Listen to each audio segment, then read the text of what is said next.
Welcome. In this section, we are going to solve this type of question 0 to 2 pi type 1 type.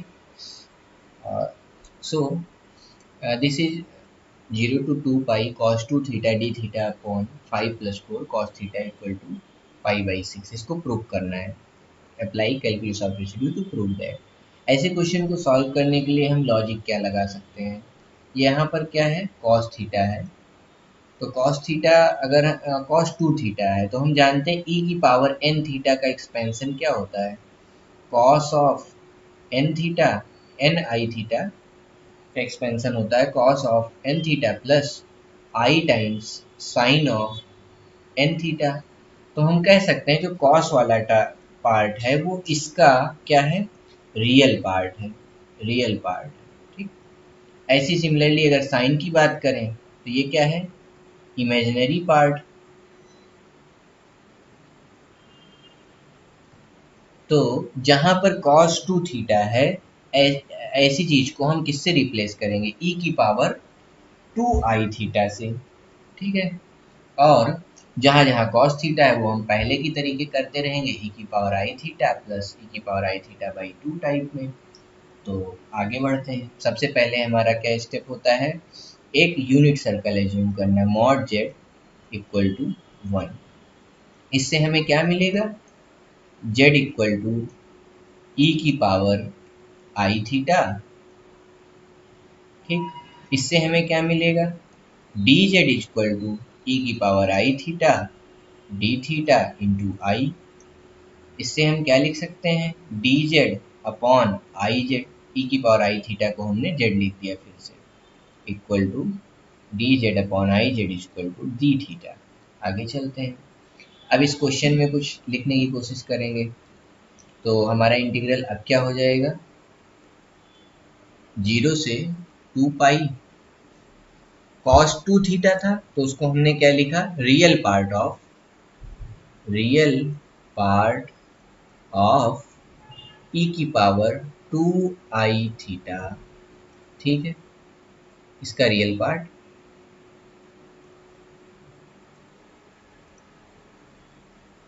e की power 2i theta का real part, और upon, यानी हमारा जो भी integral solve होके आएगा इस फॉर्मेट में, अपॉन 5 प्लस 4 कॉस थीटा, यानी कॉस थीटा को हम क्या लिखेंगे, e की power i theta plus e की power minus I theta divide by 2 into D theta को हम क्या लिखेंगे, D Z upon I Z. अब अगला टारगेट क्या है, e की पावर आई थीटा को हमने क्या माना है, जेड माना है. तो e की पावर आई थीटा को, e की पावर माइनस आई थीटा को हम 1 बाई जेड कहेंगे.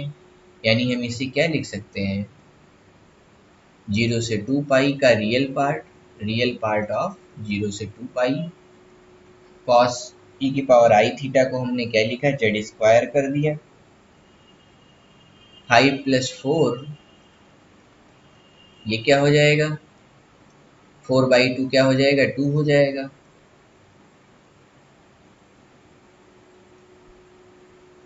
ये क्या हो जाएगा, 2 हो जाएगा. और z प्लस 1 बाई जेड, यहाँ क्या लिखेंगे, D Z upon I Z. एक जेड इससे कैंसिल. अब हम इसे क्या लिख सकते हैं, रियल पार्ट ऑफ 0 से 2 पाई जेड स्क्वायर अपॉन, ये नीचे सब मैनेज कर लेंगे, 5z ये 4z हो जाएगा और प्लस 2 हो जाएगा. यानी हमें क्या मिलेगा, 2z square plus 5z plus 2 dz. अब इस इंटीग्रेशन को हम सॉल्व करेंगे. कैसे सॉल्व करेंगे, एक unit circle mod z equal to 1 के लिए.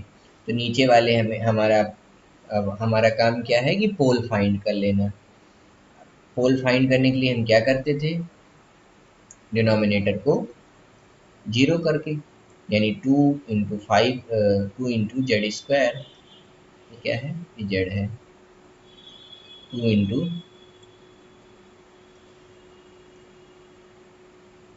2 into Z square plus 5z plus 2 equal to 0। इससे हमें क्या मिल जाएगा, आगे चलते हैं, इसको फैक्टराइज करते हैं अगले पार्ट में। यानी ये हो जाएगा 2z² plus 4z plus z plus 2 equal to 0। हमें क्या मिल जाएगा, 2z कॉमन ले लिया, z प्लस 2 इंटू 1 कॉमन लिया, z plus 2 equal to 0। 2z plus 1 multiplied with z plus 2 equal to 0। हमें क्या मिल गया, z इक्वल टू -1/2 एंड -2। दो दो चीज़ें मिली जहाँ पर हमारा पोल है। अब हमने सर्कल क्या माना था, यूनिट सर्कल था, मॉड z इक्वल टू 1। ये 2 वाली वैल्यू जो है इसमें लाई नहीं करेगी, यानी इसे नहीं कंसीडर करना है, केवल ये वैल्यू हमें लेना है। आगे चलते हैं, तो हम रेसिड्यू किस पर निकालेंगे, residue at z equal to -1/2। क्या हो जाएगा, limit z tending to -1/2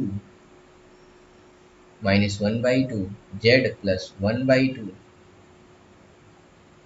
multiply with 1 upon coefficient of z क्या था, 5 था या 2 था, देख सकते हैं क्या था, जेड स्क्वायर का कॉफिशिएंट यहाँ 2 है, तो यानी 2 into Z plus 1/2 into Z plus 2, ये कर दिया। अब ये पार्ट और ये पार्ट कैंसिल। अब जेड इक्वल टू -1/2 हम पुट कर देंगे, हमें क्या मिलेगा, हमें मिल जाएगा 1 अपॉन, हमने जेड की वैल्यू, जेड की जगह -1/2 पुट किया, multiplied with -1/2 plus 2, 2 to the 4 -1 3, और ये क्या मिल जाएगा, 4 ऊपर चला जाएगा, 4/-4/3 मिल जाएगा। आगे चलते हैं,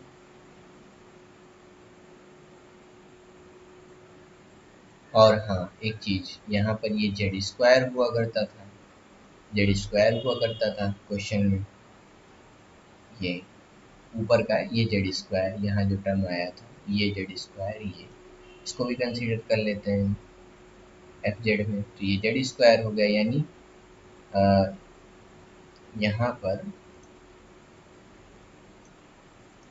इसका स्क्वायर करते हैं, जेड स्क्वायर यानी -1/2 का स्क्वायर भी हो गया, ये हो गया -1/2 -1/2 प्लस 2, क्या मिलेगा,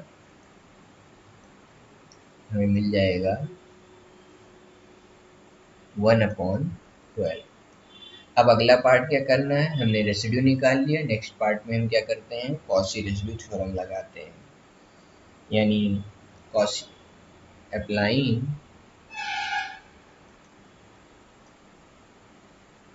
Cauchy residue theorem, we get integral fz dz for the curve c is equal to 2 pi I into residue, तो क्या मिल जाएगा हमको, 2 पाई आई इंटू 1/12, क्या मिल गया, पाई आई/6। आगे चलते हैं,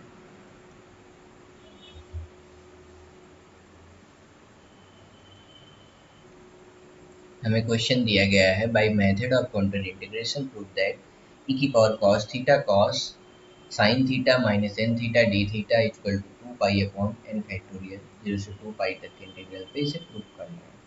तो हम इस चीज़ को क्या लिख सकते हैं, इसे हम लिख सकते हैं e की पावर, ये पूरे को थीटा मान ले, e की पावर दिस पार्ट का रियल पार्ट, यानी अगर हम इसे हम लिख सकते हैं रियल पार्ट ऑफ 0 से 2 पाई e की power cos theta into, cos को क्या लिख सकते हैं, e की power sine theta minus n theta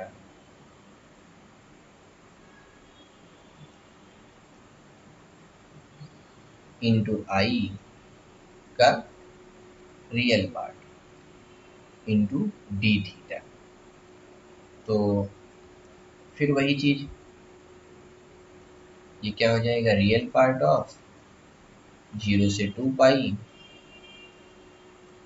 E की पावर कॉस थीटा, ये हो गया ई की पावर कॉस थीटा प्लस आई टाइम्स, यहाँ से क्या आ गया साइन थीटा, आई टाइम्स साइन थीटा और इंटू ई की पावर माइनस एन थीटा आई इंटू डी थीटा।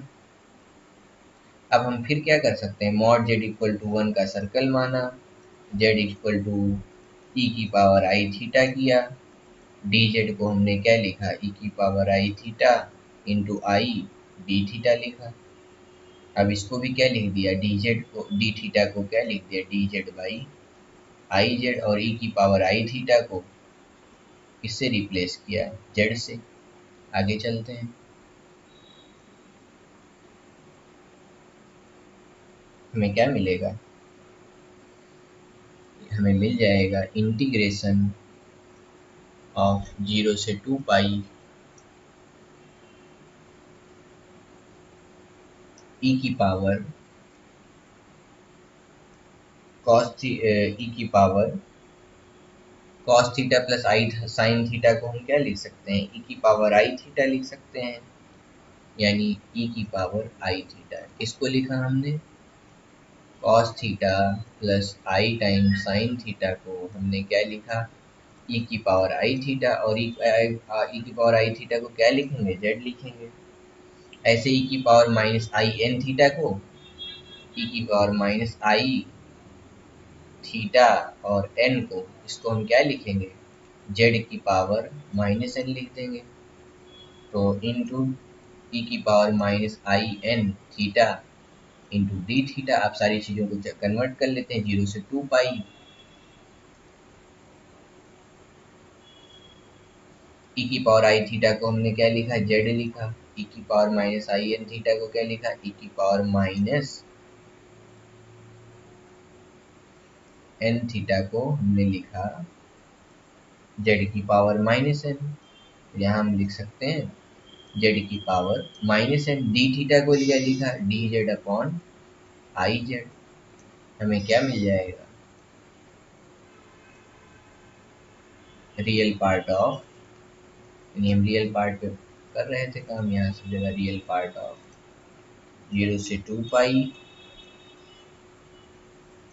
ई की पावर जेड अपॉन जेड की power N D Z upon Z की पावर, यहाँ इस जेड से क्या हो जाएगा, एन प्लस वन हो जाएगा और इंटू 1 बाई आई। इसको इंटीग्रेट करते हैं, ई की power Z upon N plus one. तो इस इंटीग्रेशन के लिए हम पोल निकाल लेते हैं, पोल क्या होगा, order of N plus one का होगा, यानी डिनोमिनेटर को अब क्या फाइंड करेंगे, पोल्स। पोल्स फाइंड करने के लिए जेड की पावर एन प्लस वन को क्या करेंगे, जीरो करेंगे, यानी एन प्लस वन ऑर्डर का पोल है। तो इसको जीरो करने के लिए हमें क्या मिलेगा, हमें मिलेगा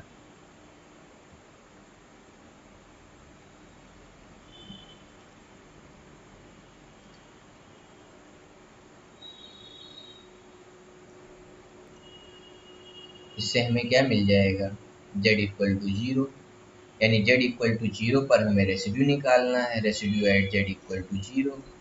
तो हमें क्या करना होगा, हम nth ऑर्डर का पोल है तो 1 अपॉन n का factorial into D of n minus one upon D Z of n minus one. F Z क्या है हमारा, अब यहाँ जेड की पावर n से मल्टीप्लाई, यानी n प्लस वन की बात हो रही है, n प्लस वन, यहाँ n plus one minus one, n plus one minus one, और ये n plus one minus one यानी n का फैक्टोरियल। ये क्या हो गया, जेड की power n plus one multiplied with d by e की पावर जेड अपॉन जेड की power n plus one d z. क्या हो गया, ये पार्ट और ये पार्ट कैंसिल हो गया,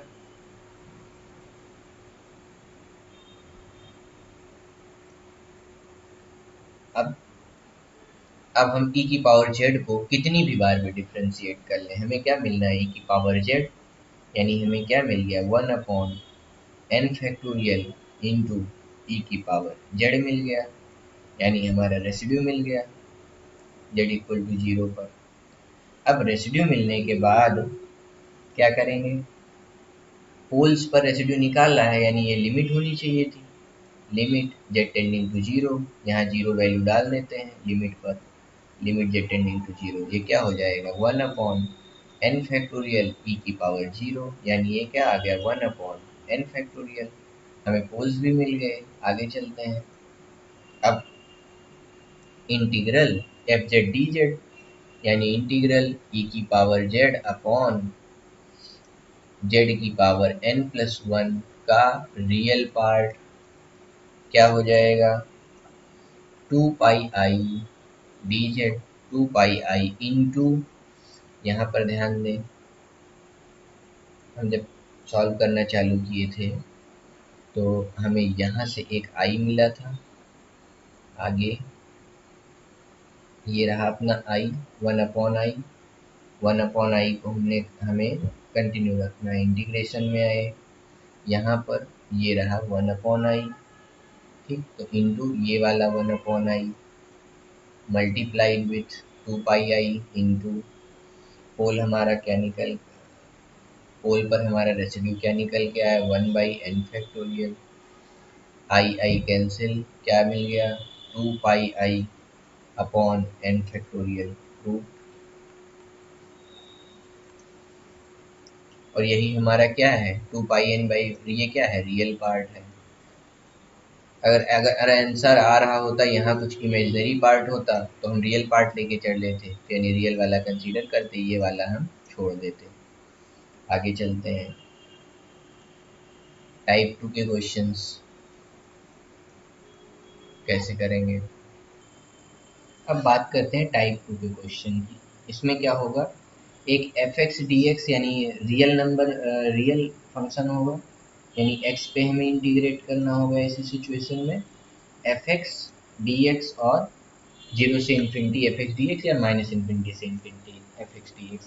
ऐसी इंटीग्रल को इवेलुएट करने के लिए, to evaluate such integral consider the integral F Z D Z, एक इंटीग्रल हम मान लेंगे F Z D Z, where fz is an analytic function, fz analytic function होना जरूरी है, upper of the z plane except at finite number of poles in it, यानी ये जो हमारी प्लेन है इसमें अपर हाफ में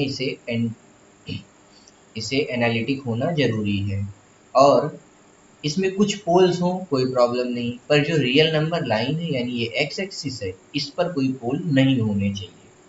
तो यानी रियल एक्सिस को हम क्या कहते हैं, एक्स एक्सिस, एंड सी क्या है, एक काउंटर, यानी एक हमारा सर्कल है, एक रीजन है ऑफ सेमी सर्कल गामा, ये हमारा सेमी सर्कल गामा का रीजन है जो कहाँ से कहाँ तक फैला हुआ है, यानी जिसका रेडियस क्या है आर है, यानी ये प्लस आर से माइनस आर तक फैला हुआ है, और at real axis from minus R to are.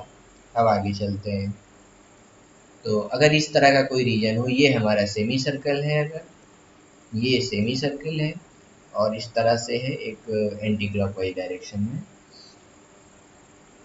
और ये प्लस आर से माइनस आर इसका रेडियस है, और हमने इस ऊपर वाले पार्ट को बोला इसका नाम गामा है और इसका नाम माइनस आर से आर है।